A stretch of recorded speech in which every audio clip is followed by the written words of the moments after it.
Nah, ketiga, menabunglah sebanyak mungkin sebelum membeli properti. Halo, uang Anda? Halo. Ya, selamat pagi. Selamat pagi.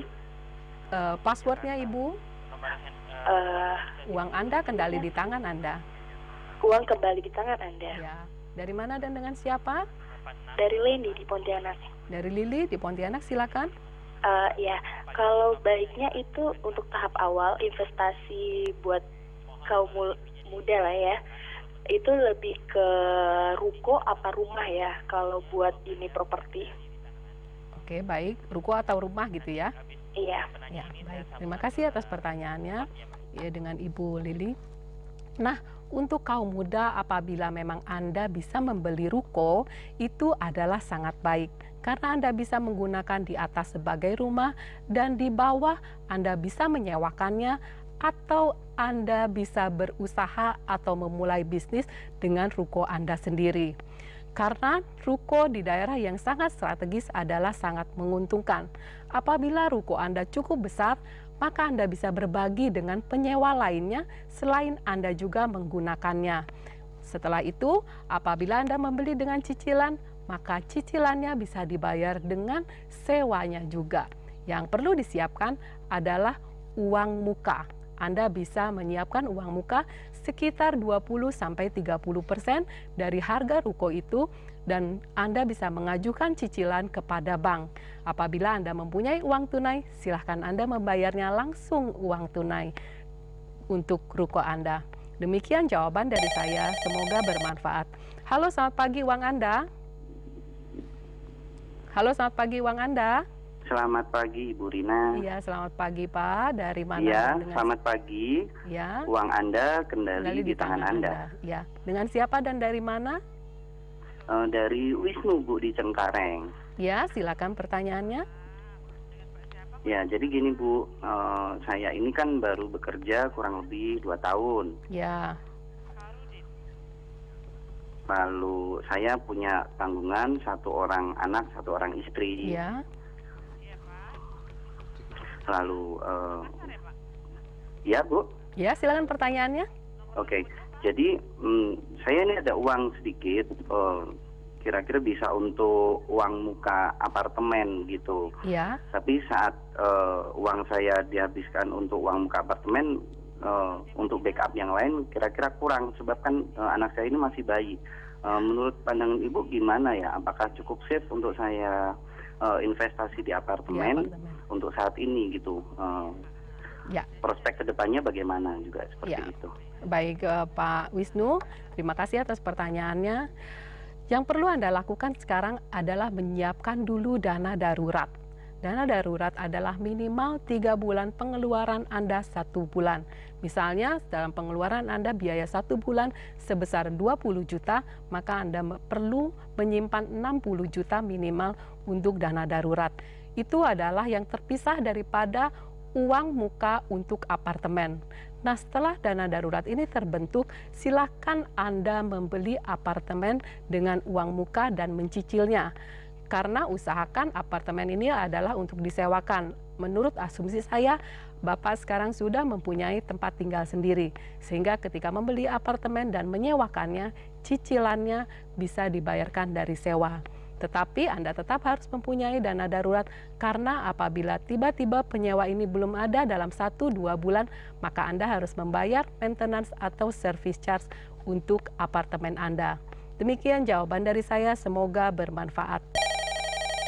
Halo, selamat pagi uang Anda. Halo. Halo. Ya. Halo. Ya. Password. Halo, passwordnya Pak? Uang Anda kendali tangan Anda. Iya, baik. Dengan siapa dan dari mana? Saya Pak Karudin dari Makassar, Ibu. Pak Karudin dari Makassar, silakan. Pertanyaannya Pak Rudin. Iya, saya biasa lihat di iklan surah kabar. Ya. Di situ biasa temanya membeli rumah tanpa uang, tanpa pinjam. Ya. Bagaimana Ibu itu? Maksudnya barangkali Ibu juga pernah lihat, Bu. Ya, baik Pak. Ya, baik. Ya, kasih Bu. Ya, terima kasih Pak Hairudin.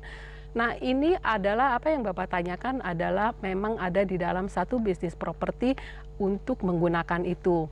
Ini ada perkumpulannya sendiri, tanpa uang dan tanpa cicilan. Sebenarnya yang terjadi adalah tetap kita harus menyediakan uang muka, minimal uang muka, karena sisanya akan pinjam dari bank. Nah, pinjaman itu akan dibayarkan ketika properti itu disewakan, sama seperti produk-produk lainnya atau konsep-konsep lainnya. Nah, karena itu Pak, Bapak harus mempelajari lebih dalam apakah yang disebut di dalam iklan tersebut. Tetapi yang sepengetahuan saya sampai saat ini tetap harus menggunakan uang untuk membayar uang muka cicilan properti tersebut. Demikian jawaban dari saya, semoga bermanfaat. Halo, selamat pagi, uang Anda. Selamat pagi. Selamat pagi. Ya. Dengan Hendy di Jambi ini. Ya, silakan dari mana dan dengan siapa? Uang Anda, kendali Anda. Uang Anda kendali di tangan Anda. Saya mau, Bu, mau nanya, saya kebetulan selama ini kan bisnisnya properti. Bisnisnya properti. Ruko. Iya. Ya, saya inginnya ngalihkan ke perkebunan. Gimana, Bu? Seandainya saya jual ini ruko, saya alihkan ke perkebunan. Gimana kira-kira, Bu, ke depannya ini? Baik, Pak Hendy. Di Jambi, terima kasih atas pertanyaannya. Dari ruko akan dipindahkan ke perkebunan ya. Nah, sebelum Anda menjual ruko Anda dan memindahkannya ke perkebunan, pastikan bahwa Anda tidak menghabiskan seluruh ruko Anda. Saya tidak tahu apakah ruko ini sebagai biaya hidup keluarga Anda atau tidak.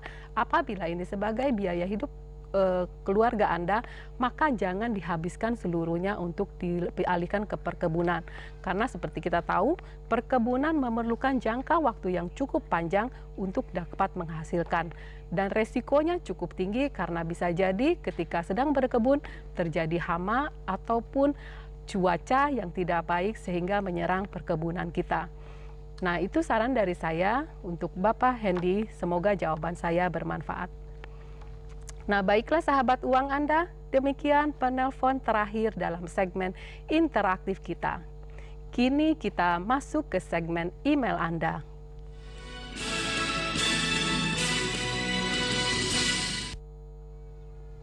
Sahabat uang Anda, untuk Anda yang belum berkesempatan menelpon ke studio, silakan menghubungi uang Anda via email info@uanganda.or.id.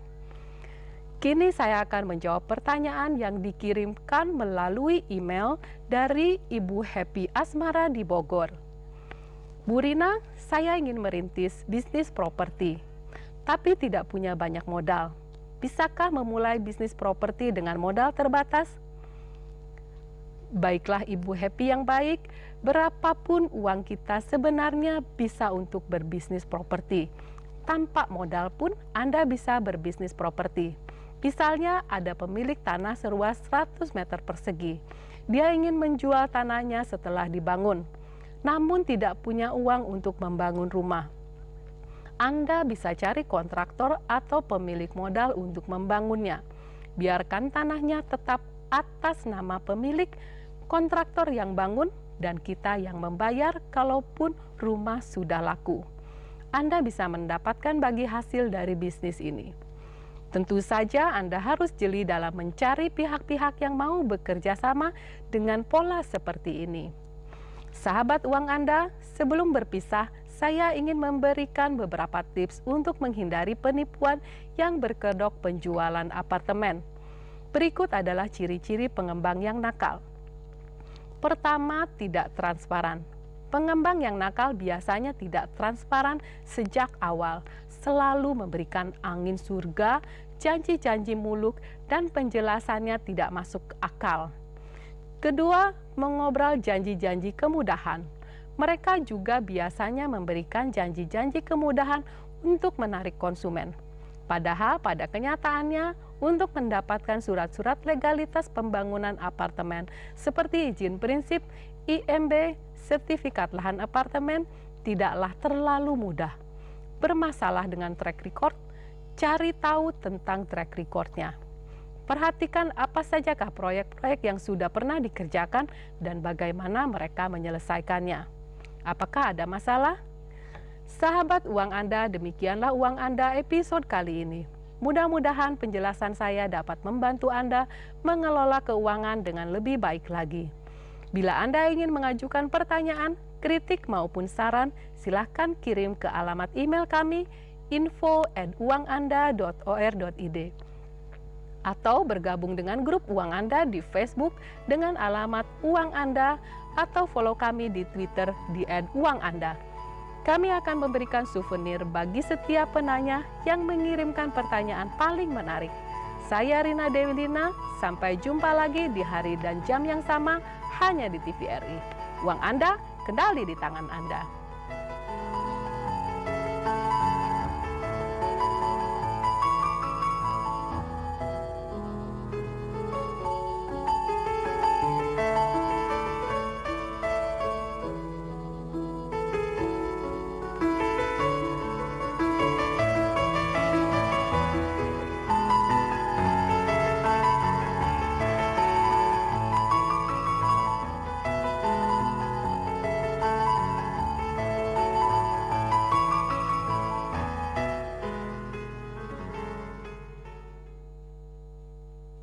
Acara ini dipersembahkan oleh